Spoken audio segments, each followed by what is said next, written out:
Om Sahanavatu Sahanau Bhunaktu Sahaviryam Karavavahai Tejasvinavadhitamastu ma Vidvishavahai.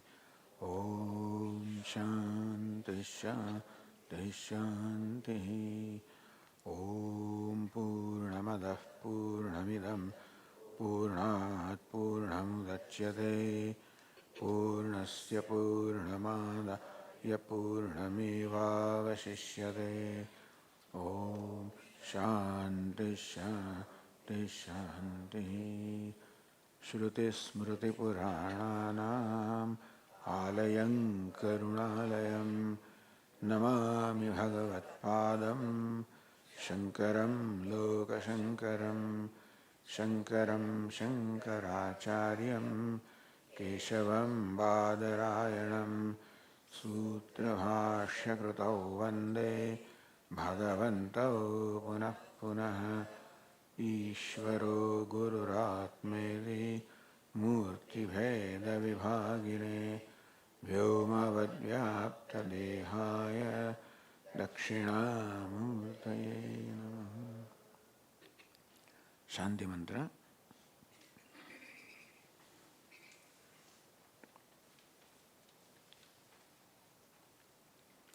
Om Bhadram Karne Vishnunayama Deva. Please repeat after me. Om Bhadram Karne Vishnunayama Devaha.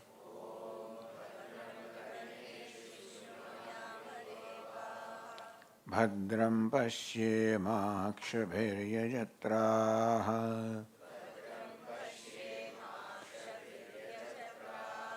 Sthirairangai stuštuvagumsastanuvihi.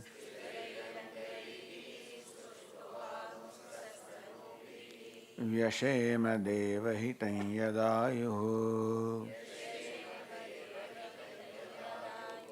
Swastina indra vruddhashravaha. Swastinah pusha vishvavedaha. Swastinastarksho arishtanemihi. Swasti no bruhaspatir dadhatu. Om Shanti Shanti Shanti.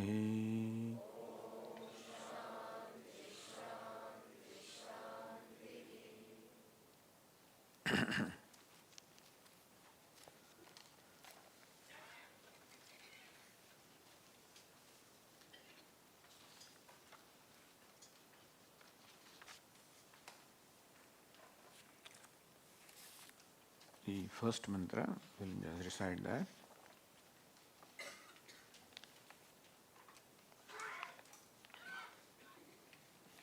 Om Brahma Devanam Prathamas Sambhabhuva.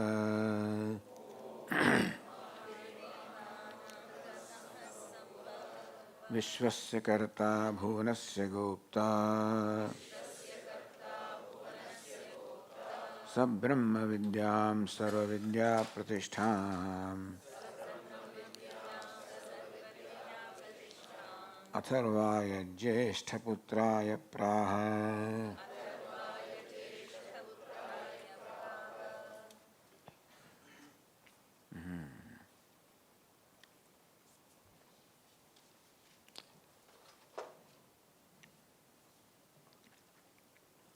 Brahma Devanam Prathama Sambhabhuva. Sambhabhuva Samyak Babhuva. So Brahmaji was born, but Samyak Babhuva. Born very well. There is a birth which takes place because of karma. It's not that Brahmaji was born because of some karma. He was not born, he manifested.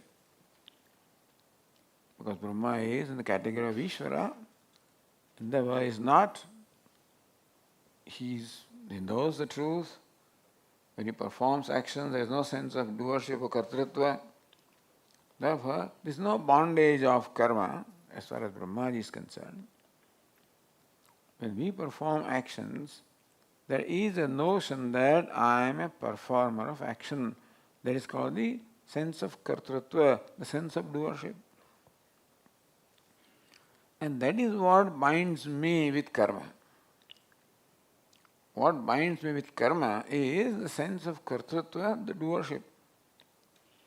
Karma itself cannot bind me, but I empower karma to bind me as though, because I have this false notion about myself that I am the performer of action, which is a notion about me born of self-ignorance. That's not the case with Brahmaji. Lord Krishna also says that Prakritim Swamadhisthaya Sambhavami Atmamaya. Sambhavami Samyak Bhava. Lord Krishna also says that I take birth not because I'm bound by karma, but by my Maya, I manifest, appear in whichever form I want. Vishwasya Karta, Bhunasya Gopta. He is the creator of the whole universe as well as the protector of the universe. So Brahma is glorified by saying he is creator and he is protector. And if Brahma is glorified, then that is a way of glorifying the knowledge that Brahma also imparts. The knowledge coming from somebody who is glorious also will be glorious. So by praising Brahmaji in this way, the knowledge imparted by Brahma also is praised. Sab Brahma Vidyam Sara Vidya Pratishtham Atharvaya Jeshta Putraya Praha. Brahma or Brahmaji imparted this knowledge to Atharva, Jeshta Putraya, the eldest son Atharva. Brahma Vidya, Sarva Vidya Pratishtham. Pratishtham is the basis. Brahmaji imparted the Brahma Vidya, the knowledge of Brahman, which is the Pratishtha, the basis of all the knowledge. Meaning that for which all the knowledge is pursued by anybody. Any scientist of any branch of knowledge pursuing knowledge, even that may be a poet, maybe a writer, an artist, a musician. All of them are seeking to invoke something and express it in their form, art form. So ultimately, every sincere person is in one way or the other seeking Ishvara. Knowingly or unknowingly, every sincere person is seeking Ishvara. And there was a Brahma Sarva Vidya Pratishtha, that which is the basis of all the knowledge.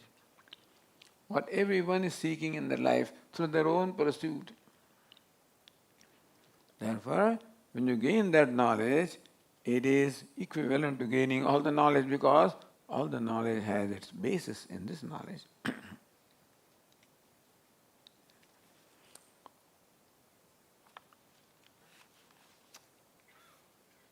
Then it is saying here, Shaunako hoivi mahashalaha angresam vidhivat upasannah papracha. So in between there is a mantra which says, Shaunakaha. So who is the disciple and who is the teacher? In some places it is clarified, some other places may not be clarified. But here we are told who the disciple is and who the guru is. So disciple's name is Shaunaka, very famous Rishi, Shaunaka. He says, Mahashalaha, a great householder. Who must have great yajnashala, great annakshetra. He must be performing many yajnas and also giving, lot of food, feeding many people. So he must be a very distinguished householder, must have earned a lot of punya and therefore a lot of virtue, and so he must possess a certain mind. As a result of living a life of virtue, it has an effect upon us, upon the one who performs the virtuous actions. The effect is of the nature of purification of mind. Because of performing punya karma or virtuous action, I have to subdue a tendency which could be there in me to violate the dharma. This tendency is in many people, most of people, because you have temptations. And very often, temptations dictate us to violate the value. That's how adharma comes in our life. Therefore, to live a life of dharma, it is necessary to subdue this instinct of violating the values, violating dharma, even though it may appear beneficial materially, and still one is to subdue those instincts.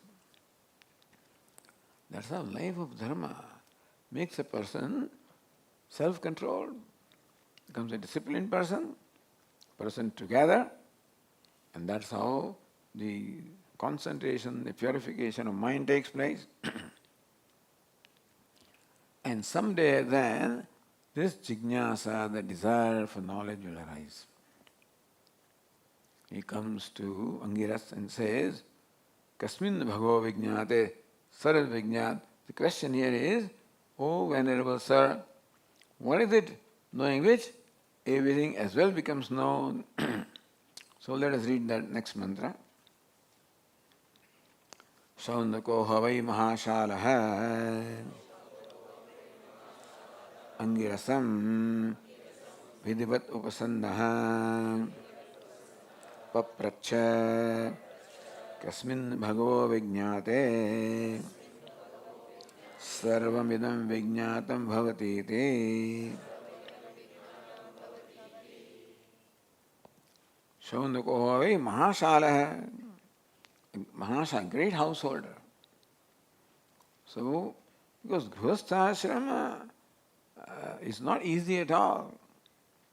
There are many demands upon a householder, and to try to fulfill those demands certainly requires a life of discipline and usually a life of sacrifice. So dharma will require you, in performing duties, will require you to let go your personal agenda. In most cases, performing duty will require you to let go your personal agenda and give a greater importance to the agenda to whom you are bound by duty. If I have duty towards my father, then my father's agenda is more important than my agenda. I may be required to let go my agenda.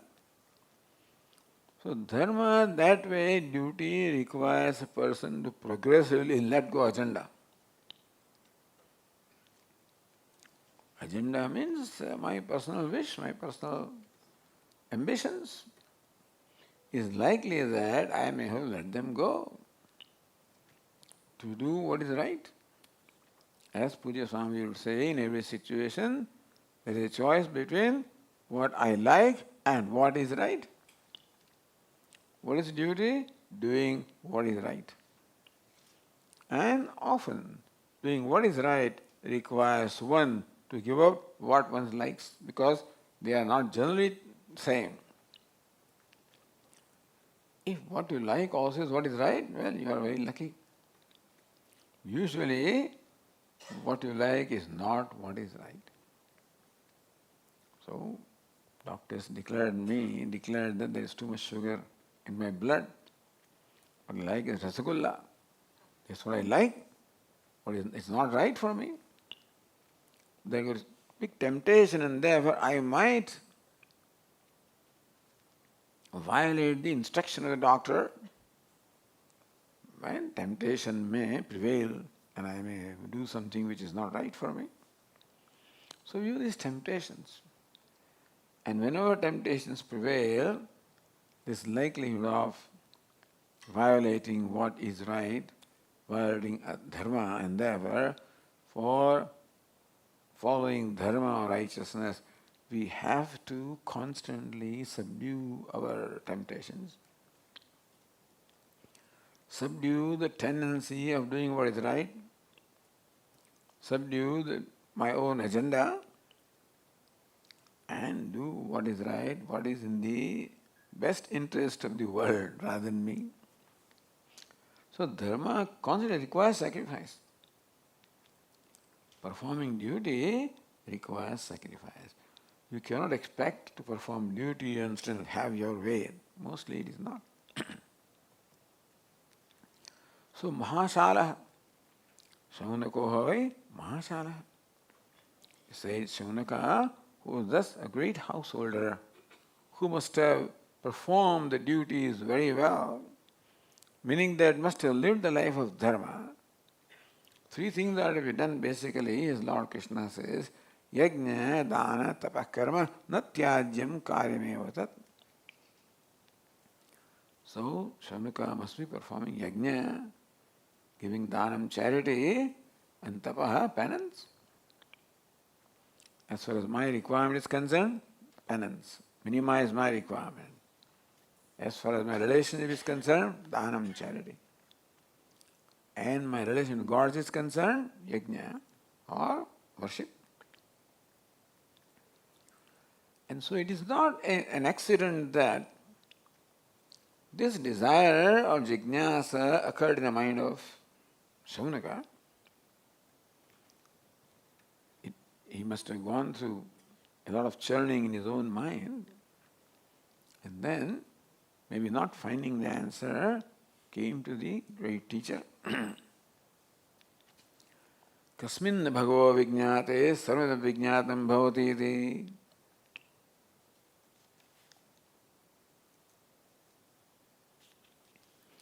Also, vidhivat upasannaha, that in another Shaunako havai mahasa angirasam vidhivat upasannaha.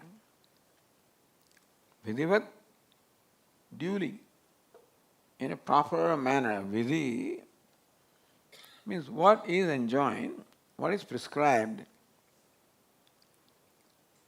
Thus, Shaunaka approached sage Angirasa in a prescribed manner, stipulated manner. There is a way of doing everything right, properly. So, everything is, there is always a right way of doing things. And so when you approach a teacher, that is the right way. These days we can make a phone call also, Swamiji, I have a question. Which is all right, but then, of course, there is no telephone those days. And the teachers also generally lived in remote places, in forests or in hills or banks of the river, far away from the habitation. And so you have to do a lot of traveling to go there. And usually once you go to the teacher, you don't come back. It's far away.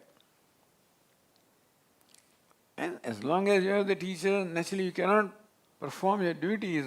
So you must give up that duty also. That is the reason why going to teacher generally required you to take sannyasa. Because as long as you are with the teacher, you cannot perform your duties as a householder or as anybody. And therefore, those duties must have been renounced. That is why sannyasya. Usually one takes the sannyasa and approaches the teacher. It's not mentioned here, we do not know, but vidhivat, in a stipulated proper manner, Shaunaka, Sage Shaunaka approached Angiras. Tad vidhi pranipatena pariprashnena sevaya upadekshantite jnanam jnaninas tattvadarshinaha. In Bhagavad Gita, Lord Krishna says, Arjuna, I will tell you the way you should approach the teacher. Pranipatena dirgha namaskar, long salutation. Sevaya, go and serve the teacher. Pariprashnena, then ask the question that you want to know. Not that you go and start with question. Why did it say? Because it is necessary to first cultivate a harmony or a sync with the teacher. You please the teacher. Teacher should be pleased with you. Prasannam tamanuprapya pruchet jnatavyamaatmanah tamaradya gurum bhaktya prahva prashraya sevanehi. Says Vivek Chudamani, that the Guru says that you go and serve him. The level of body, speech and the mind. Prasannam tamanuprapya, then you find that he is pleased with you. So your gurus are also like that. They get pleased when you do seva. No. The gurus are always pleased. But there is a special kind of pleasure. Such as in case of Yajnavalkya and Maitreyi. So once Yajnavalkya declared that, hey Maitreyi, I am now going to leave this grihasthashrama, take the life of sannyasa and live home. I mean enough provision for you and other Katya and other wife, so that there is nothing to worry about financially. So Maitreyi says, oh Venerable Sir, not only the wealth that you are giving me, but if I had the wealth, I had the earth full of all the riches. Not only the wealth that you are giving me, but if I had the wealth, the whole earth full of riches, would that make me immortal? I'm sorry, no. Wealth cannot make you immortal. She says, what's the use of this wealth that does not make me immortal? I don't need it. You give me that which you know as a means of immortality. So when Yajnavalkya saw this, she is such maturity, such vairagya, that for her this wealth, meaning that luxury is not important at all. She wants knowledge more than anything else. A special kind of happiness arises. Hey Maitreyi, you have always been dear to me, but today you are specially dear. Similarly, the teachers are always pleased. But when a teacher finds that this person who is seeker of knowledge, he gets specially pleased. Prasannam tamanuprapya. So we imagine that all this must have taken place in case of Shaunaka and Angirasa. Vidivat upasannaha papracha, having approached in a stipulated manner, Shaunaka adi mahashalaha papracha asks his question of sage Angirasa. Kasmin bhago vijñāte sarvavidam vijñātam bhavati iti.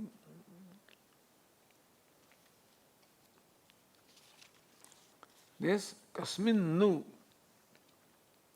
iti vitarke. So kasmin nu bhagavah vijñāte. Kasmin vijñāte. Knowing what or knowing which? Sarvamidam vijñātam bhavati.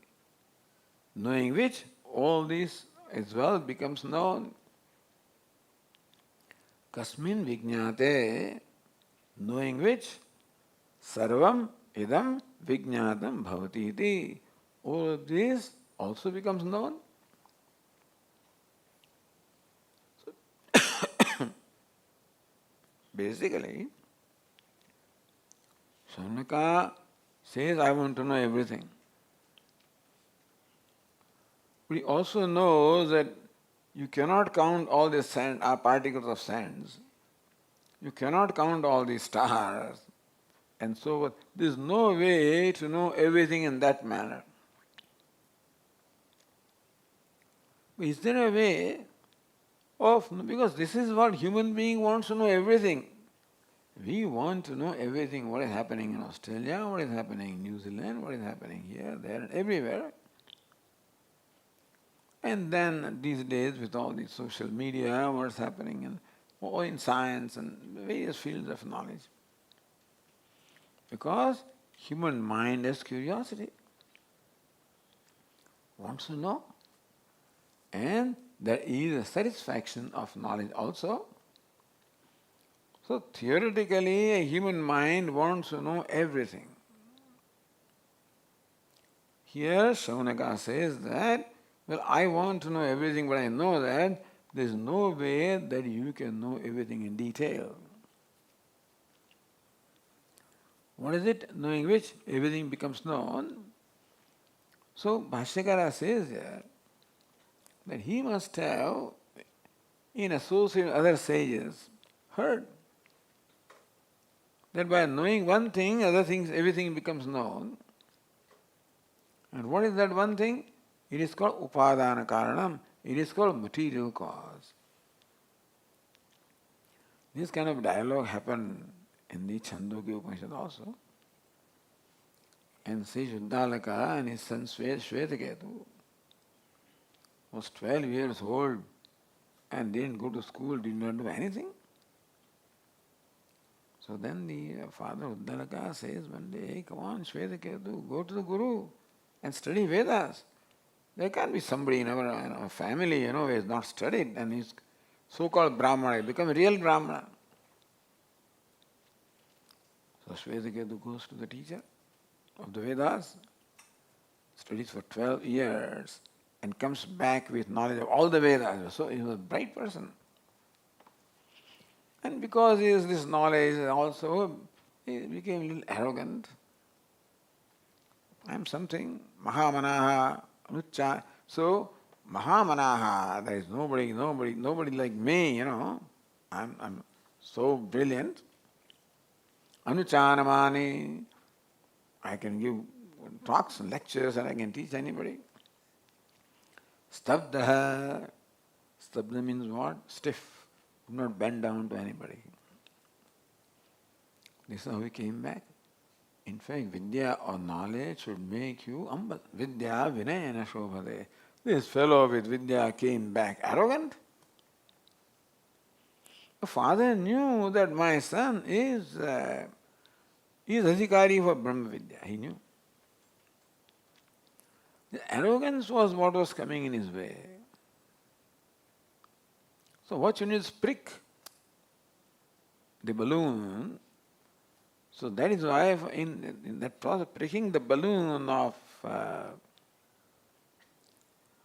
the pride in Shvetaketu, hey Shvetaketu, did you ask of a teacher of that, knowing which everything becomes known? Now this is something that Shvetaketu never thought. How can there be? How can there be something knowing which everything becomes known? How can it be? How can it be knowing one thing you know other things? Yatha somya ekena mritpindena saramrunmya vikhe. Oh good my dear, just as by knowing one particle of earth, everything made of earth is as well known. By knowing one particle of gold, everything made of gold is as well known. So there is a way of knowing everything by knowing one, and that's the upadana karana material cause. Shvetaketu is flabbergasted. So he thought that his father would send him back because he has not inquired about this. So Shvetaketu says, I think that my teacher also did not know this. A wrong thing to do. Should not, but he did. Out of fear that his father may send him back, he said, I think my teacher, because I was one of the good students, and if he knew, he would have certainly taught me. father was very kind and said, you please teach me. So father taught him. But anyway, the idea is that is upadana karanam, material cause like clay, knowing which all pots and pans are known. Knowing one thing, everything becomes known. This is the theme that runs through other Upanishads also. Kasminna bhava vijñāte, sarvedam vijñātam bhavadeti. Oh, Venerable Sir, is there something knowing which everything becomes known? And if there is something, what is it? So, kasminnu.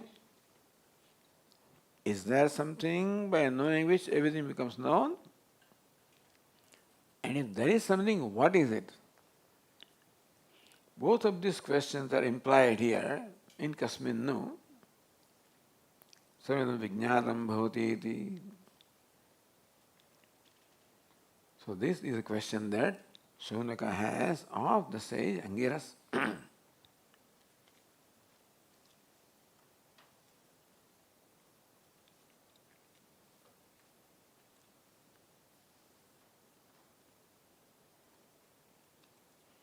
Then in reply, the teacher said,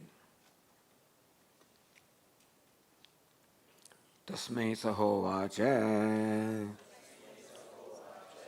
dve vidye veditavye iti hasma yad brahma vido vadanti parachaiva aparacha.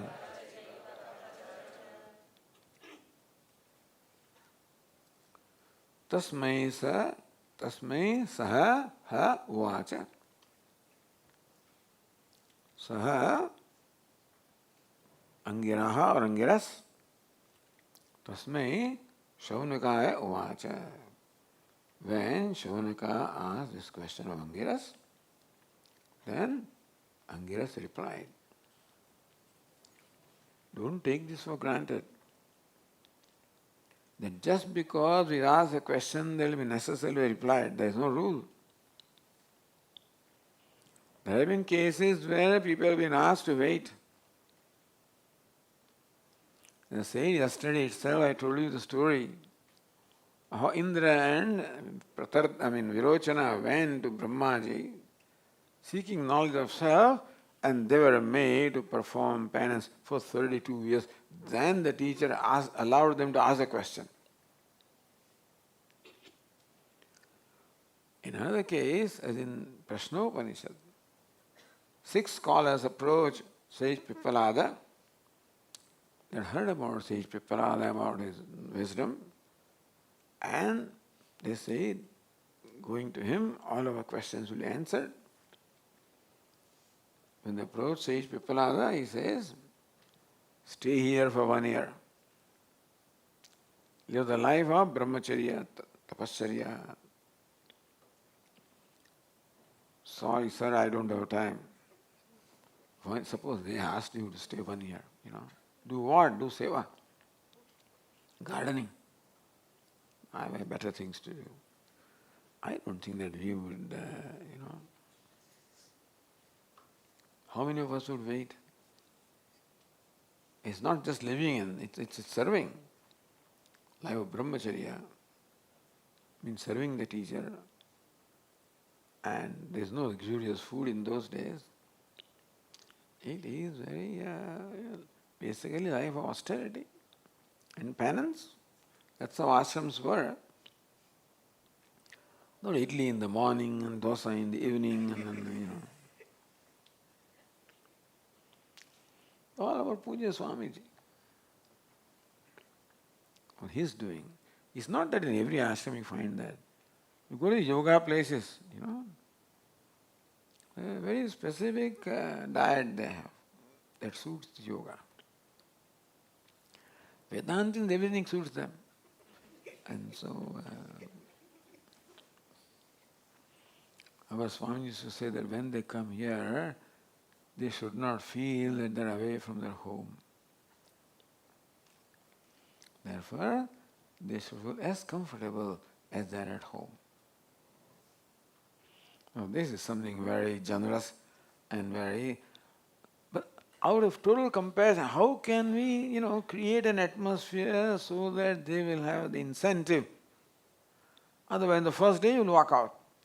In some places, you see that food and whatever, breakfast or lunch, and not for me.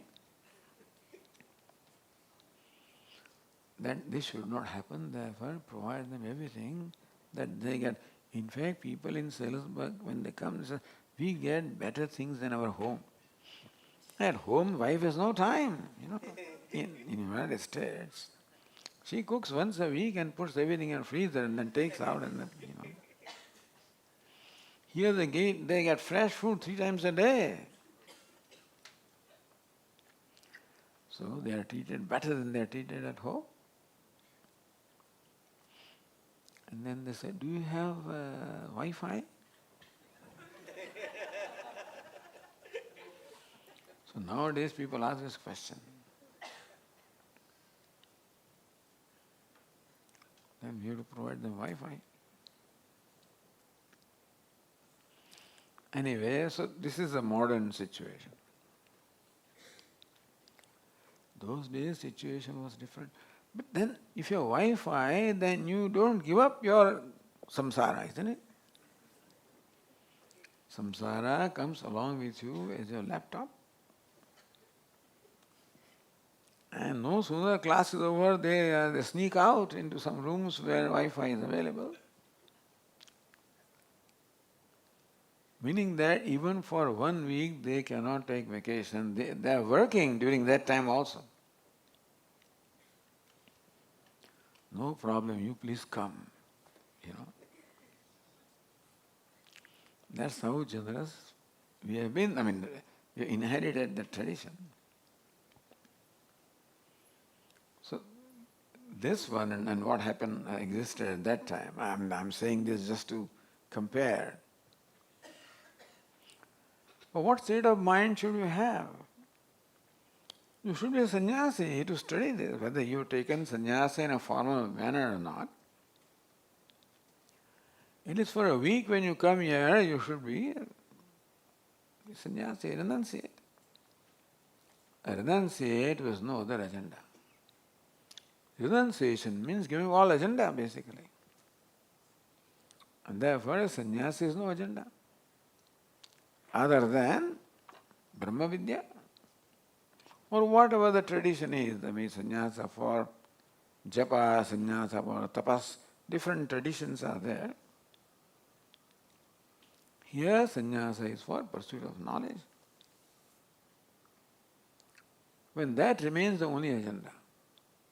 When am I ready for sannyasa? When that remains the only agenda. That is too much to demand, and I don't know if such an ideal case is there or not, but if other things also remain important to us, and they're going to distract us, then our focus will be compromised. Focus upon Shravanam, Mananam will be compromised. Those days, thank God, there was no Wi-Fi, no videos, nothing. In fact, the teachers lived in such remote places that once you go, they are gone forever. And therefore, you say Ram Ram to your family. That means take sannyasa. So, kasmin bhagavo vijñāte sarvada vijñātam bhavati te tasmai sahovacha. To Shaunaka, the Guru, the sage, Angiras replied. That he replied also is a great favor that he is doing. As I told you, the teachers may not necessarily oblige you with giving reply right away. The teacher feels that you need some preparation. Then as Virochan and Indra were asked to perform penance 32 years, that is too much. I don't think we'll have patience for even 32 days or 32 years.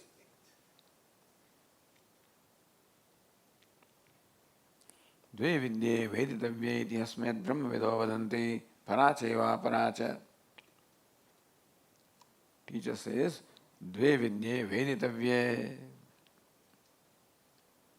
There are two kinds of knowledge, veditavye, which have to be known, which have to be acquired. To be acquired, which have to be acquired in our life. To make the life successful, it is necessary that we should acquire this twofold knowledge. Parachaiva aparacha. Paravidya and aparavidya. Para, the superior, the higher. Apara, the inferior, the lower.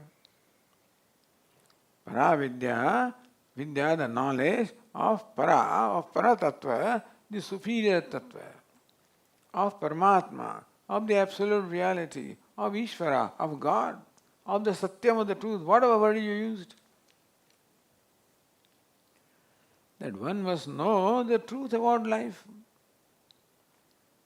knowing which you become liberated, thank God. It is not an academic knowledge.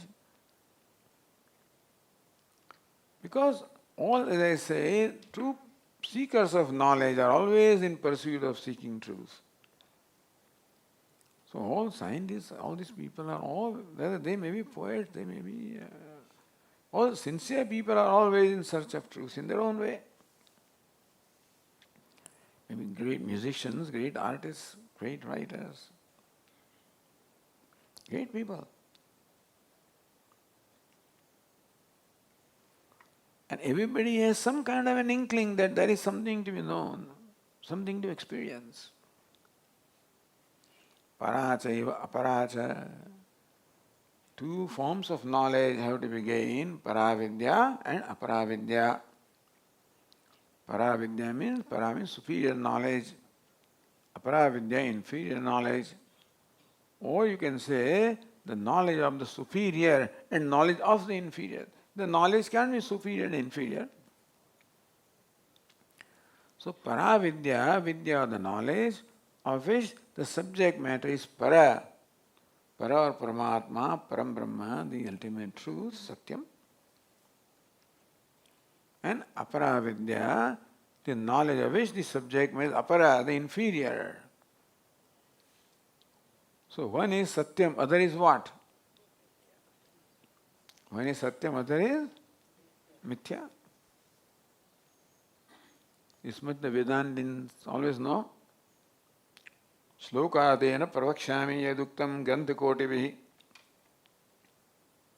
Supposed to be a statement by Adi Shankaracharya, where he proposes Slokadena pravakshami yaduktam granthakotibhi. In half a verse I will tell you what is said in millions of scriptures, or millions of texts. In saying that, half verse is already utilized. Of one verse, the one first line, meaning half the verse, is already utilized in making this pratigna or proposition that I will tell you in half a verse what is said in countless texts. What is it, sir? Brahma Satyam, Jagan Mithya, Jivo Brahmaiva Naparaha. Brahma is Satyam, Jagat is Mithya. And the one who thinks that I am Jiva-Atma is none other than Brahma. So in essence, that tells you the truth of the whole life. But here the teacher says, not only should you know Paravidya, meaning not only should you know the absolute truth of Paramatma, Aparavidya, not only you should know the Satyam, but you should also know Mithya. Aparavidya, what is Aparam? Inferior. What is inferior? The world, the Jagat, the creation. So that also you should know. You should also know the samsara. For what, Swamiji? I don't know, get stuck with samsara. For not getting stuck, also you should know how to negotiate yourself. If you do not know the track properly, then we can get lost. Therefore, you should know your track properly. When samsara also we should know properly so that we can negotiate ourselves and come out clean. Meaning that living life of householder or living life in samsara also, we must come out as a more mature person, not a more damaged person. So it depends on how you live the life. As Badaswan used to give an example of a knife, you want to sharpen your knife, you need a rough stone. So rough stone of the nature of the universe world is required for you to sharpen your knife, your mind. But for sharpening the mind, you must know how to hold your knife. If you don't hold the knife properly before that rough stone, it will get blunt. Knife can get blunt if you don't hold it properly, or knife can fly back to you if you don't hold it properly. So also, while functioning in samsara also, our personality, our mind is like the knife. We should know how to relate. Otherwise, we'll come out damaged. Otherwise, we'll damage ourselves or we'll find damage by the world. So, samsara is not easy. We should know samsara, how to negotiate. I mean, you should know samsara as mithya, not just a word mithya. When you know something is mithya, you have a certain attitude towards that.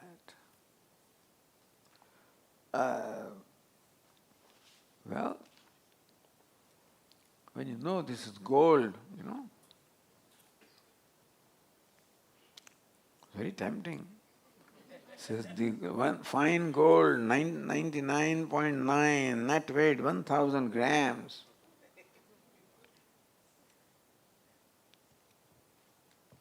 Very tempting. And you plan, or somebody plans also that when Swamiji leaves and nobody is around, I can pocket it.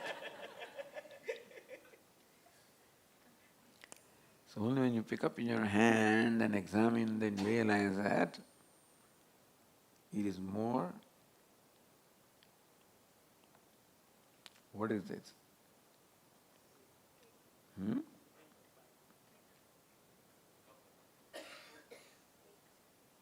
Fake, all right. So it looks like gold. So what is mithya? Mithya is that which looks like truth, but is not truth. So otherwise, there is no point in using the word mithya. So we like this. We have in Ahmedabad, we have all sorts of things like a bunch of grapes, black grapes, and from a distance they look very real and very tempting. Your mouth starts watering looking at them. Somebody can plan, as soon as Swami leaves, let me try. The moment you touch, you know that it is not real. Then your attitude changes. Our attitude is dependent upon how we estimate the thing that we are relating to. Is it not so? So, also the way we relate to the world depends upon how we evaluate, how we estimate. Brahma Satyam Jagan Mithya, Vedanta teaches that this creation is mithya. Mithya means it is very, I feel it's very tangible and real, Swamiji. This is tangible, this is real. The life, everything is tangible, everything is real. When I eat rasagulla, I do enjoy it, I get pleasure. When I watch a movie, I do that. How can you say it's mithya? So what is taken to be satyam or the truth, we have to discover. What is the nature of that happiness coming from rasagulla? Does rasagulla give the happiness that is in rasagulla, or does rasagulla make a show of giving happiness that belongs to me? Rasagulla is very clever. Makes a show that I am giving you happiness. So one rasagulla, second rasagulla. If rasagulla gave happiness, then third, fourth, fifth, sixth, every rasagulla should give me happiness, is not so? But 2 or 3. Well, somebody said, Swami, I ate 7 rasgulla. 7, okay. big ones. In college they eat 25 rasgulla also. Because in hostels the young people, so that they have a bet who eats more. And if you eat more than 10, you get 1 rupee or something. Very, piddling amount, but that's a lot of money for them and they want to win. But that is the rule of the diminishing in return. So when we really examine that, Rasagulla only made a show of giving me happiness. It was only giving me happiness that belonged to me. Now that knowledge, you have to know this, Devidye Veditavye Parachaiva Aparacha, that we should know samsara also for what it is. That is mithya.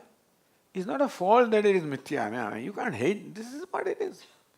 It's not real gold. It's not its fault that it's not real gold, it is what it is. It's not fault of samsara that it's not real. You get angry and you start hating it. No. Mithya doesn't mean you cannot enjoy it. Mithya means mithya. Meaning that you cannot depend upon it. You cannot rely upon that. You do not give reality to that. Don't give reality to happiness and peace that the samsara seems to give you. Recognize that it's only returning the peace or happiness that is your nature. So that way samsara also has to be known. Ve vidye veditavye parachaiva paracha. The apara vidya, meaning we should know samsara also as mithya. And so that we have the healthy attitudes towards samsara. Otherwise, samsara will not leave me. I want to focus my attention on contemplation, I want to listen to Vedanta. And want my mind to be free from distraction. And I want to forget my home and forget all kinds of things that happen or will happen, or other things about my job and my promotion or my bank account, whatever it is that is important to me. No, they don't allow me to forget them. Swami, I can't forget. It's not in your hand to forget. You can forget something only when you recognize that it is of no value. We don't bother to remember every grain of sand or things lying, or stones and things lying on there. Nobody bothers to remember them. Similarly also, only when something is recognized as mithya, as without any value. Without any value to me.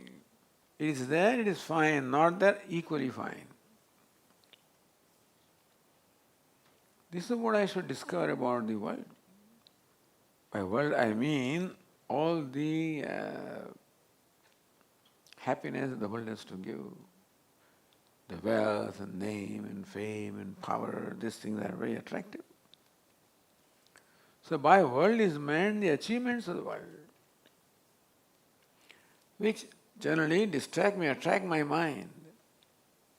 And they in fact becomes an obstacle to my contemplation. Even listening to this, when I am listening to this also, when something happens, comes, so tomorrow this FD is maturing, whatever thought may come.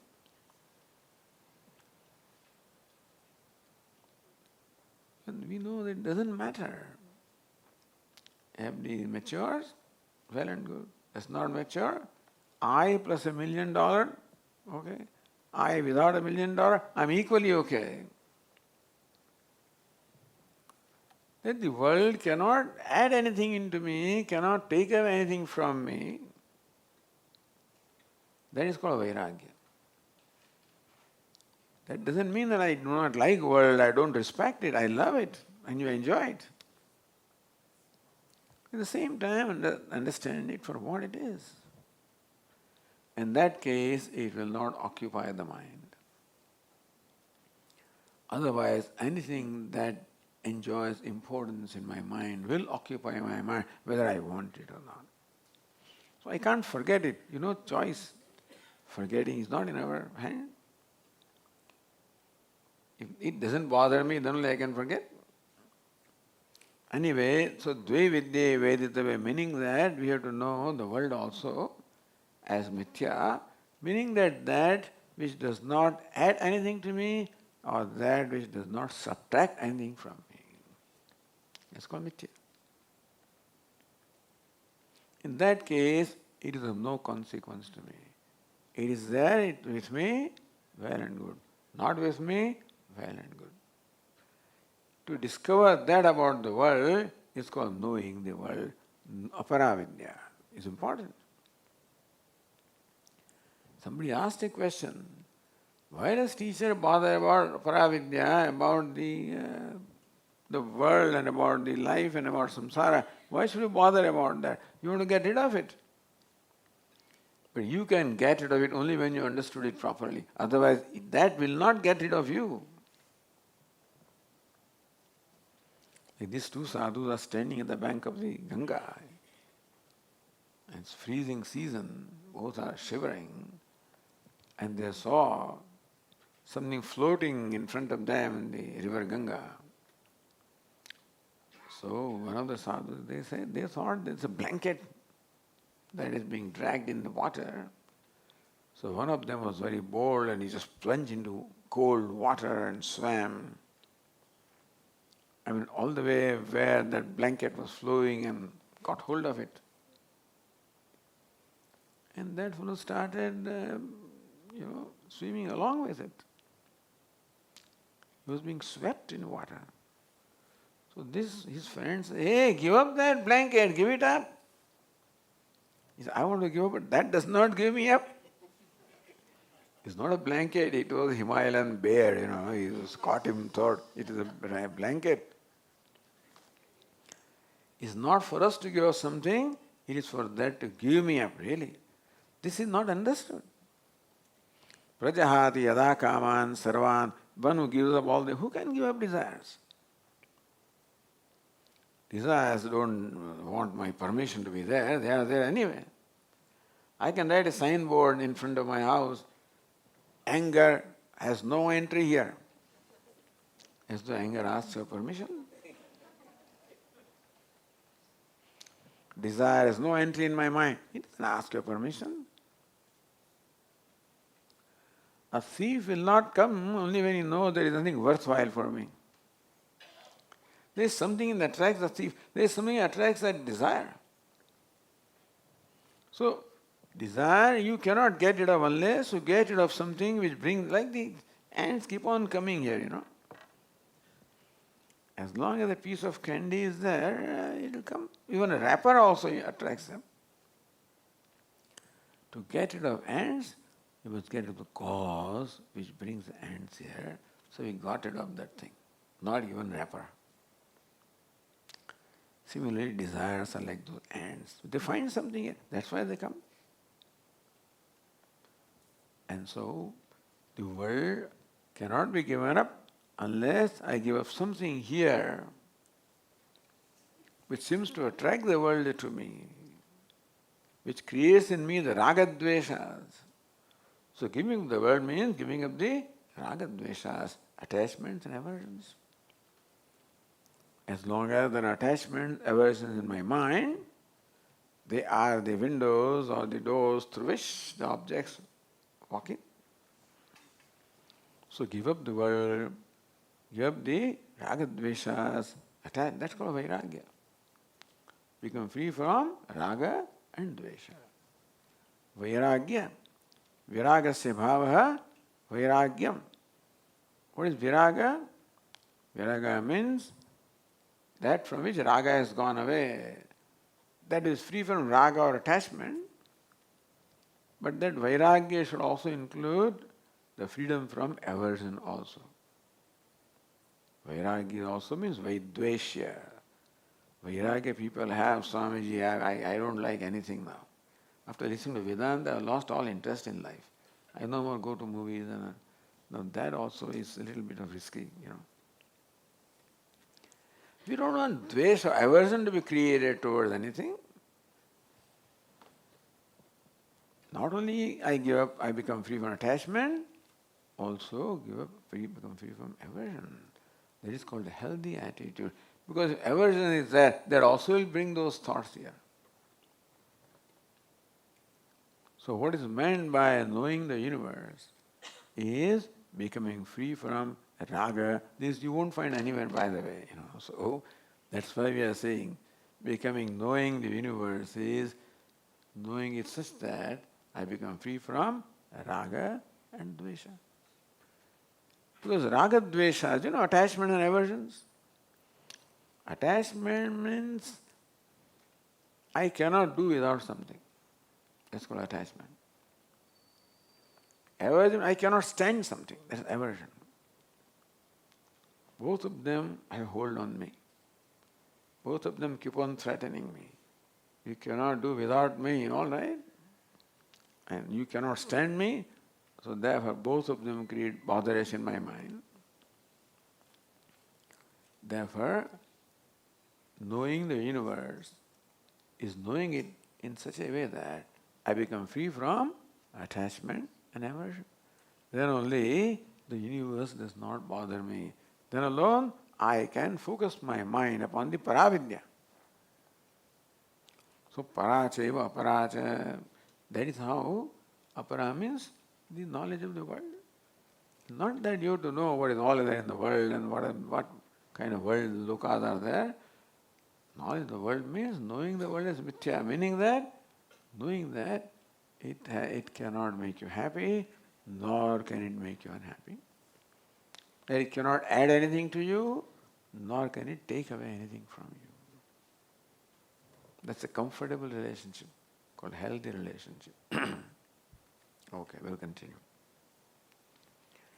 Om Purnamadah Purnamidam Purnat Purnamudachyate Purnasya Purnamadaya Purnamevavashishyate.